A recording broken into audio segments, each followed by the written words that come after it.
Today we have a leg day at the home gym set up here. I just have a power rack. I happen to have two benches with the leg extension leg curl machine on them, but you could get away with just one.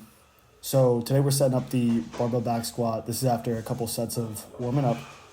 I'm going for, this is either 315 or 325, I don't remember. You're gonna notice a little heavy on the arch here. This is something I've been improving with my mobility work in my hips. There will be another video in the future that shows a little bit better depth with this. After an injury with my knee, it took a while to switch that up, but basically it just took some time to kind of work through, and we've gotten a lot better with it. But overall, I'm still happy with the depth. I'm not exactly the most thrilled with the butt length there at the bottom, but it is still pretty well controlled, and it is much better even now. So there will be an upcoming video for that. The big message here is we're starting with the barbell back squat, though, for our lift. You always want to start with the hardest big compound movements first, unless you're dealing with some sort of tightness, but that's a whole different story. This is just a simple routine you can follow on your own at your house.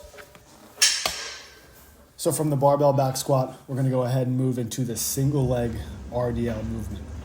If you've never done these before, take your time, go slow, drop the weight, practice it. This is really hard. It's a really good exercise for stability, crazy good for building up glutes, very good hamstring exercise. It's one of my favorites. I use this all the time with clients, with myself. I love to keep it in the routine. It's a very humbling exercise. It's very, very good. Give it a try if you haven't. So this is second exercise in the routine here. I believe this is sets of 6 or count that again. It's been a little bit since I recorded this here. But you want to use your whole foot here. There's a big mistake. People almost emphasize the heel too much.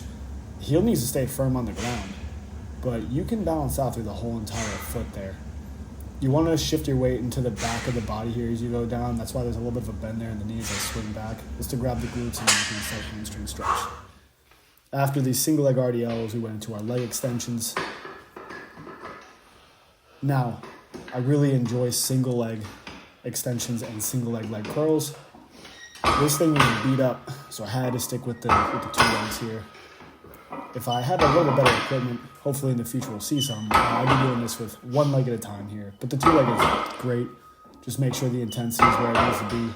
Focus on squeezing both quads there at the top so one leg's not doing a little more than the other when you can. This is exercise 3 of 4 in this video here. So from there we move into leg curls.